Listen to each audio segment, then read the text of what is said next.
Welcome to my channel English with Vanitha. ಈ ವಿಡಿಯೋನಲ್ಲಿ ನಾವು day 1 of English speaking course in Kannada ಇದನ್ನು ನೋಡ್ತಾ ಇದ್ದೀರಿ.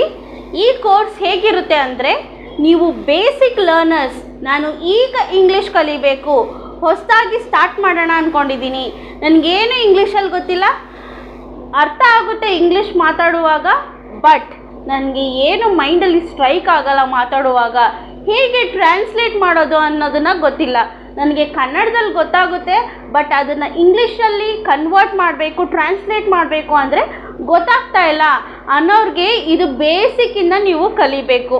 ಡೇ 1ಇಂದ ನಾವು ಇಂಗ್ಲೀಷ್ ಕೋರ್ಸನ್ನು ಸ್ಟಾರ್ಟ್ ಮಾಡೋಣ. ಇಂಗ್ಲೀಷ್ ಸ್ಪೀಕಿಂಗ್ ಕೋರ್ಸ್ ಹೇಗೆ ನೀವು ಸ್ಟಾರ್ಟ್ ಮಾಡಬೇಕು ಅಂದರೆ, first practice makes man perfect ಅಂತ ಹೇಳ್ತಾರಲ್ವ, ಅದು ನಿಮಗಾಗಿನೇ ಮಾಡಿದ್ದಾರೆ ವಿಡಿಯೋನಲ್ಲಿ. ಇದು ಬೇಸಿಕ್ ಲೆಸನ್ ಈಸಿಯಾಗಿ ಇರುತ್ತೆ, ನಿಮಗೆ ಎಲ್ಲರಿಗೂ ಇದ್ರ ಬಗ್ಗೆ ತಿಳಿದಿರುತ್ತೆ, but also you have to learn and practise. ಈ ವಿಡಿಯೋನಲ್ಲಿ ನಿಮಗೆ ಎಕ್ಸಸೈಸ್ ಇರುತ್ತೆ, ಅದನ್ನು ಪ್ರಾಕ್ಟೀಸ್ ಮಾಡಿದ್ರೆ ಸಾಕು. ನಿಮಗೆ ದೀಸ್, ದಟ್, ದೀಸ್, ದೋಸ್ ಇದನ್ನು ಯಾವತ್ತೂ ನೀವು ಮರೆಯಲ್ಲ, ಪ್ರಾಕ್ಟೀಸ್ ಮಾಡ್ತಾ ಇರ್ತೀರ. Okay, let's begin. ದಿಸ್ ಅಂದರೆ ಕನ್ನಡದಲ್ಲಿ ಇದು ಅಂತ ಅರ್ಥ ಅಲ್ವಾ. ಸೊ ಸಿಂಗುಲರ್ ನೌನಲ್ಲಿ ನಾವು ಯೂಸ್ ಮಾಡ್ತೀರಿ. ಸಿಂಗುಲರ್ ನೌನ್ ಅಂದರೆ ಏನಪ್ಪ, ಇಲ್ಲೇನಿದೆ, ಒಂದೇ ಒಂದು ಆ್ಯಪಲ್ ಇದೆ. ಸೊ ಇದನ್ನು ನಾನು ಒಂದೇ ಒಂದು ಆ್ಯಪಲ್ ಅಂತ ಕನ್ನಡದಲ್ಲಿ ಹೇಳ್ತಿದ್ದೀನಿ. ಅದೇ ರೀತಿ ಇದು ಒಂದು ಆ್ಯಪಲ್, ಇದು ಆ್ಯಪಲ್ ಅನ್ನೋದನ್ನು ಇಂಗ್ಲೀಷ್ನಲ್ಲಿ ಏನು ಹೇಳ್ತೀರಿ, this is an apple. Okay, so this ಅನ್ನೋದನ್ನು ಯಾವಾಗ ಯೂಸ್ ಮಾಡಬೇಕು ಅಂದರೆ, ಸಿಂಗುಲರ್ ನೌನ್ ಬಂದಾಗ ಒಂದು ವಿಷಯ ಅಥವಾ ಒಂದು ಆಬ್ಜೆಕ್ಟ್, ಒಂದು ವಸ್ತು ನನ್ನ ಬಳಿ ಇದ್ದರೆ, ನನ್ನ ಹತ್ರ ಒಂದು ಆಬ್ಜೆಕ್ಟ್ ಇದ್ದರೆ, ಅದನ್ನು ನಾನು ನಿಮಗೆ ತಿಳಿಸ್ಕೊಡ್ತಾ ಇದ್ದೀನಿ, ಏನಿದೆ ನನ್ನ ಮುಂದೆ ಅನ್ನೋದನ್ನು ನಾನು ತಿಳಿಸ್ಕೊಡ್ತಾ ಇದ್ದೀನಿ ಅಂದರೆ, ಆಗ ನಾವು ದಿಸ್ ಅಂತ ಯೂಸ್ ಮಾಡಬೇಕು. ಓಕೆನಾ. This is an apple, this is my hand, this is my hair, ಇದು ನನ್ನ ಹತ್ರನೇ ಇದೆ. So this is my fingers, this is my ring, this is my bracelet. Okay, so ನಿಮಗೆ ಈಸಿಯಾಗಿ ಅರ್ಥ ಆಗಿರುತ್ತೆ ಅಂದ್ಕೊಂಡಿದ್ದೀನಿ. ನೆಕ್ಸ್ಟ್ ದೀಸ್ಗೆ ಹೋಗೋಣ. ದೀಸ್ನ ನಾವು ಯಾವಾಗ ಯೂಸ್ ಮಾಡ್ತೀರಿ ಅಂದರೆ, ಇವುಗಳು, ದೀಸ್ ಅಂದರೆ ಇವುಗಳು. ಸೊ ನಿಮಗೆ ಇಲ್ಲಿ ಕನ್ನಡ ಮೀನಿಂಗಲ್ಲೇ ಗೊತ್ತಾಗ್ಬಿಟ್ಟಿರುತ್ತೆ. ಸೊ ದೀಸ್ ಅಂದರೆ ಇವುಗಳು. ಇದನ್ನು ಪ್ಲೂರಲ್ ಫಾರ್ಮ್ಸಲ್ಲಿ ಯೂಸ್ ಮಾಡ್ತೀರಿ. ಪ್ಲೂರಲ್ ನೌನ್ಸ್ ಅಂದರೆ ಏನು, ಆಲ್ರೆಡಿ ನಿಮ್ಗೆ ಗೊತ್ತಿರುತ್ತೆ. ಮೆನಿ, ತುಂಬ ವಸ್ತುಗಳು, ತುಂಬ ವಿಷಯಗಳಿದ್ರೆ ಅದ್ರ ಬಗ್ಗೆ ನಾವು ಸ್ಪೀಕಿಂಗ್ ಮಾಡುವಾಗ will use this these. Okay, ಇಲ್ಲಿ ಅನೇಕ ಆ್ಯಪಲ್ಸ್ ಇದ್ದಾವೆ, ನಾನು ದೀಸ್ ಆರ್ ಆ್ಯಪಲ್ಸ್ ಅಂತ ಹೇಳ್ತಿದ್ದೀನಿ. ಓಕೆನಾ. ಸೊ ಇವುಗಳು ಅಂದರೆ ದೀಸ್ ಅಂತ ಅರ್ಥ. ಓಕೆ, ದೀಸ್ ಆರ್ ಆ್ಯಪಲ್ಸ್, ಈ ಆ್ಯಪಲ್ಸ್ ನನ್ನ ಹತ್ರನೇ ಇದೆ, ಸೊ ನಾನು ದೀಸ್ ಆರ್ ಆ್ಯಪಲ್ಸ್. ಒಂದೇ ಒಂದು ಆ್ಯಪಲ್ ಇದ್ದರೆ ದಿಸ್ ಇಸ್ ಆ್ಯನ್ ಆ್ಯಪಲ್ ಅಂತ ಹೇಳಬೇಕು. ನೆಕ್ಸ್ಟ್ ತುಂಬ ಆ್ಯಪಲ್ಸ್ ಇದ್ದರೆ ನಾವು ದೀಸ್ ಆರ್ ಆ್ಯಪಲ್ಸ್ ಅಂತ ಹೇಳಬೇಕು. ಅರ್ಥ ಆಯ್ತಾ? ಈಸಿ ಟಾಪಿಕ್, ಇದು ಬೇಸಿಕ್. ಓಕೆನಾ. ನಾವು ಸ್ವಲ್ಪ ಎಕ್ಸಾಂಪಲ್ ಜೊತೆಗೆ ಪ್ರಾಕ್ಟೀಸ್ ಮಾಡೋಣ ಗೈಸ್. ಈಗ ನಾನು ದ್ಯಾಟ್ ಆ್ಯಂಡ್ ದೋಸ್ನ ಎಕ್ಸ್ಪ್ಲೈನ್ ಮಾಡಿಬಿಡ್ತೀನಿ, ಆಮೇಲೆ ನಾವು ಎಕ್ಸಸೈಸ್ ಪಾರ್ಟ್ಗೆ ಹೋಗೋಣ. ಓಕೆನಾ. ಸೊ ದ್ಯಾಟ್ ಅಂದರೆ ಕನ್ನಡದಲ್ಲಿ ಅದು. ಓಕೆನಾ.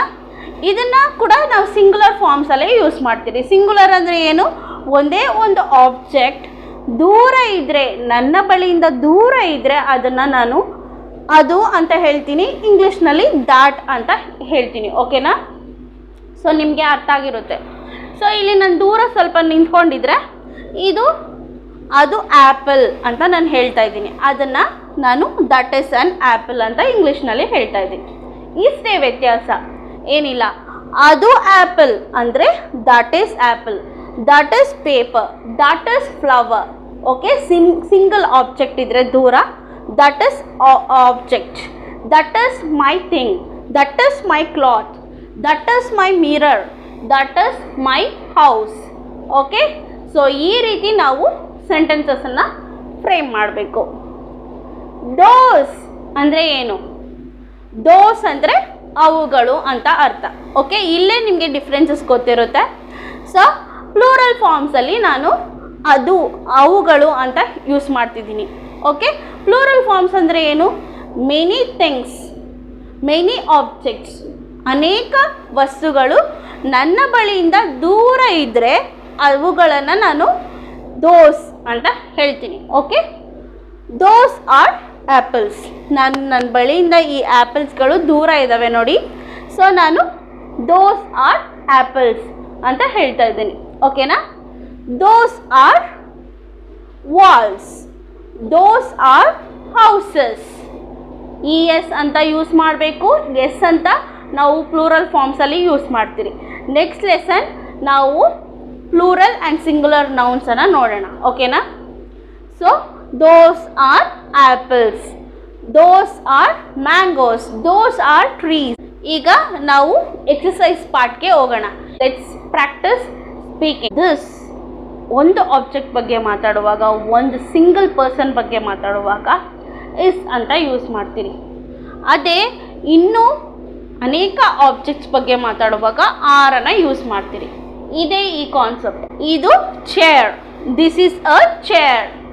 ಅಗೇನ್ ದಿಸ್ ಇಸ್ ಮೈನ್, ಇದು ನಂದು, ಈ ಬ್ರೇಸ್ಲೆಟ್ ನಂದು, this is my bracelet.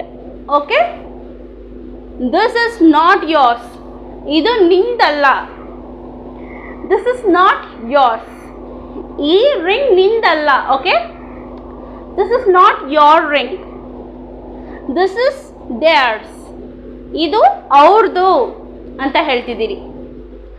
This pen cost 100 rupees, ಈ ಪೆನ್ ಎಷ್ಟು ಗೊತ್ತಾ? 100 rupees ಅಂತ ಹೇಳ್ತೀರಲ್ವಾ? This pen cost 100 rupees. This is not working, ಅಯ್ಯೋ ಇದೇನಪ್ಪ ಇದು ವಾಚ್ ವರ್ಕೇ ಆಗ್ತಿಲ್ಲ, ಈ ವಾಚ್ ವರ್ಕ್ ಆಗ್ತಿಲ್ಲ ಅನ್ನೋದಕ್ಕೆ ಇಂಗ್ಲೀಷ್ನಲ್ಲಿ ಏನಂತೀರಿ? This watch is not working. Okay, ಅಷ್ಟೇ, ಇಷ್ಟೇ. ನೀವು ದಿಸ್ ಅನ್ನೋದನ್ನು ಕ್ಲಿಯರ್ ಆಗಿ ನಿಮಗೆ ಅರ್ಥ ಆಗಿರುತ್ತೆ ಅಂದ್ಕೊಂಡಿದ್ದೀನಿ. Next will move on to these. These are beautiful lights. ತುಂಬ ಲೈಟ್ಸ್ನ ನೋಡ್ತಾ ಇದ್ದೀರಾ? It's looking beautiful. These lights are beautiful. Okay, these are beautiful lights. ನನ್ನ ಬಳಿ ತುಂಬ ಲೈಟ್ಸ್ ಇದ್ದಾವೆ, ಅದು ತುಂಬ ಚೆನ್ನಾಗಿ ಕಾಣಿಸ್ತಿದೆ ಅನ್ನೋವಾಗ ನಾವು ದೀಸ್ ಆರ್ ಬ್ಯೂಟಿಫುಲ್ ಲೈಟ್ಸ್ ಅಂತ ಹೇಳ್ತಿದ್ದೀವಿ. ದೀಸ್ ಆರ್ ನಾಟ್ ಗುಡ್, ಇದೇ ನೆಗೆಟಿವ್ ಸೆಂಟೆನ್ಸ್ ಅಂದರೆ ಇವು ಚೆನ್ನಾಗಿಲ್ಲ. This are not good. These are yours, ಇವೆಲ್ಲವೂ ನಿಂದೆ. These are rotten fruits. ಈಗ ನಾವು ಒಂದು ಫುಡ್ ಸ್ಪಾಯ್ಲ್ ಆಗಿದೆ ಅಂತ ಹೇಳ್ತೀವಲ್ವ, ಅದೇ ರೀತಿ ಫ್ರೂಟ್ಸ್ ಎಲ್ಲ ಸ್ಪಾಯ್ಲ್ ಆಗಿದೆ, ಅದು ಚೆನ್ನಾಗಿಲ್ಲ ಅಂತ ಅಳಿಸಿದೆ ಅಂತ ಹೇಳ್ತೀರಲ್ವ, ಅದನ್ನು ರಾಟನ್ ಫ್ರೂಟ್ಸ್ ಅಂತ ಹೇಳ್ತೀರಿ. So these are rotten fruits. These are main, ಇವೆಲ್ಲವೂ ನಂದೆ. ನೀವು ಕೂಡ ಬೇರೆ ಸೆಂಟೆನ್ಸ್ನ ಟೈಪ್ ಮಾಡಿ ಕಮೆಂಟ್ ಮಾಡಿ. ನಾವು ದಿಸ್, ದೀಸ್ ಅನ್ನೋ ಎಕ್ಸಾಂಪಲ್ಸನ್ನು ನೋಡಿದ್ರಿ ಅಲ್ವಾ? ಈಗ ದಟ್ ಆ್ಯಂಡ್ ದೋಸ್ ಎಕ್ಸಾಂಪಲ್ ಸೆಂಟೆನ್ಸಸನ್ನು ನೋಡೋಣ. Okay, that is mostly not working, ಅದು ಮೋಸ್ಟಾಗಿ ವರ್ಕ್ ಆಗ್ತಿಲ್ಲ ಅನಿಸುತ್ತೆ ಅಂತ ಹೇಳ್ತೀರಲ್ವ. ದಟ್ ಈಸ್ ನಾಟ್ ರೈಟ್, ಅದು ಸರಿಯಲ್ಲ. ದಟ್ ಈಸ್ ಆಲ್ ಯೋರ್ಸ್, ಅವೆಲ್ಲ ನಿಂದೆ. ದಟ್ ಈಸ್ ಯೋರ್ ಚಾಯ್ಸ್, ಅದು ನಿನ್ನ choice. That makes me happy, ಅದು ನನಗೆ ಖುಷಿ ಕೊಡುತ್ತೆ. Okay, that door hit me here, ನಾವು ಡೋರ್ಗೆ ಹಿಟ್ ಮಾಡ್ಕೋತಿರಲ್ವ, so that door hit me here ಅಂತ ಹೇಳ್ತಿದ್ದೀನಿ. ಸೊ ಈ ರೀತಿ ನಾವು ಟ್ರಾನ್ಸ್ಲೇಷನ್ನ ಕಲಿಬೋದು. ಓಕೆ, ನಿಮಗೆ ಇಂಗ್ಲೀಷ್ ಸೆಂಟೆನ್ಸಸ್ ಅರ್ಥ ಆಗುತ್ತೆ, ಕನ್ನಡದಲ್ಲೂ ಬರುತ್ತೆ, ಆದರೆ ನೀವು ಮಾತಾಡುವಾಗ ನಿಮಗೆ ಸ್ಟ್ರೈಕ್ ಆಗುತ್ತೆ. ಅದನ್ನು ನೀವು ಪ್ರಾಕ್ಟೀಸ್ ಮಾಡಬೇಕು. ಅದನ್ನೆಲ್ಲ ಇನ್ಕಲ್ಕುಲೇಟ್ ಮಾಡಿ ನೀವು ಆಚೆ ಬರಬೇಕು ಅಂದರೆ ನೀವು ಈಗ ಪ್ರಾಕ್ಟೀಸ್ ಮಾಡಬೇಕು. ಈ ಎಲ್ಲ ಸೆಂಟೆನ್ಸಸ್ನ ನೀವು ಮೈಂಡಲ್ಲಿ ಪ್ರಾಕ್ಟೀಸ್ ಮಾಡಿ ಅಥವಾ ಲೌಡಾಗಿ ಓದಿ. ಓಕೆನಾ? ಆಗ ನಿಮಗೆ ಪ್ರಾಕ್ಟೀಸ್ ಆಗುತ್ತೆ. When you open up your mouth and speak, then only you can learn English speaking. Okay, those people spoke versely, ಅವರೆಲ್ಲ ಆ ಪೀಪಲ್ ಆ ಜನರೆಲ್ಲರೂ ವರ್ಸ್ಟ್ ಆಗಿ ಮಾತಾಡಿದ್ರು. Those pipes are blocked. ಆ ಪೈಪ್ಗಳೆಲ್ಲವೂ ಬ್ಲಾಕ್ ಆಗಿದೆ. Those pins are sharp. ಆ ಪಿನ್ಗಳು ತುಂಬ ಶಾರ್ಪ್ ಆಗಿದೆ. Those temples are curved nicely. So curvings ಎಲ್ಲ ಬರುತ್ತಲ್ವ, ಅದು ಚೆನ್ನಾಗಿ ಮಾಡಿದ್ದಾರೆ ಆ ಟೆಂಪಲ್ಸ್ಗೆ ಅಂತ ಹೇಳ್ತಿದ್ದೀನಿ ಕನ್ನಡದಲ್ಲಿ. Those flowers are yellow in colour. ಆ ಹೂಗಳೆಲ್ಲವೂ ಯೆಲ್ಲೋ ಕಲರ್ ಇವೆ. ಓಕೆ, ಈ ಎಲ್ಲ ಮೀನಿಂಗು ನಿಮ್ಗೆ ಗೊತ್ತಿರುತ್ತೆ. ಆ್ಯಂಡ್ ದೆನ್ ಇದನ್ನು ಮತ್ತೆ ಪ್ರಾಕ್ಟೀಸ್ ಮಾಡಿ, ರಿಪೀಟ್ ಮಾಡಿ. ಓಕೆ, ನಾನು ಹೇಳುವಂತಹ ಎಲ್ಲ ಸೆಂಟೆನ್ಸಸ್ ಇಲ್ಲಿ ನಿಮಗೆ ಕಾಣಿಸ್ತಿದೆಯಲ್ವ, ಎಲ್ಲ ಸೆಂಟೆನ್ಸಸ್ನ ಮತ್ತೆ ಓದ್ಕೊಳ್ಳಿ. ಪೌಸ್ ಮಾಡಿ ವಿಡಿಯೋನ ನೀವು ಇದನ್ನು ಪ್ರಾಕ್ಟೀಸ್ ಮಾಡಬೇಕು. ಓಕೆನಾ? All the best. ಓಕೆ, ಇದೇ ರೀತಿಯಾಗಿ ನೀವು ಕೂಡ ಈಸಿಯಾಗಿ ಇಂಟ್ರೆಸ್ಟಿಂಗ್ ಆಗಿ ಇಂಗ್ಲೀಷನ್ನು ಬೇಸಿಕ್ಕಿಂದ ಕಲಿಬೇಕಾ? ನೀವು ಬಿಗಿನರ್ ಆಗಿದ್ದರೆ ಈ ವಿಡಿಯೋಸ್ ಎಲ್ಲವೂ ನಿಮಗೆ ತುಂಬ ಯೂಸ್ಫುಲ್ ಅನಿಸಿರುತ್ತೆ. ಸೊ ಯೂಸ್ಫುಲ್ ಅನಿಸಿದರೆ, ಈ ವಿಡಿಯೋ ನಿಮಗೆ ಯೂಸ್ಫುಲ್ ಅನಿಸಿದರೆ ಲೈಕ್ ಮಾಡಿ, ಶೇರ್ ಮಾಡಿ, ನಿಮ್ಮ ಫ್ರೆಂಡ್ಸ್ ಫ್ಯಾಮಿಲಿ ಮೆಂಬರ್ಸ್ಗೆಲ್ಲರಿಗೂ ಶೇರ್ ಮಾಡಿ. ಯಾರಿಗೆಲ್ಲ ಸ್ಪೋಕನ್ ಇಂಗ್ಲೀಷನ್ನು ಕಲಿಬೇಕು, ಈಸಿಯಾಗಿ ಕಲಿಬೇಕು ಫ್ರೀಯಾಗಿ ಅಂತ ಅಂದ್ಕೊಂಡಿರೋರಲ್ಲಿ ನೀವು ಈ ವಿಡಿಯೋಸ್ನ ಶೇರ್ ಮಾಡಿ. ನನ್ನ ಯೂಟ್ಯೂಬ್ ಚಾನಲ್ ಕೂಡ ಸಬ್ಸ್ಕ್ರೈಬ್ ಮಾಡ್ಕೊಳ್ಳಿ.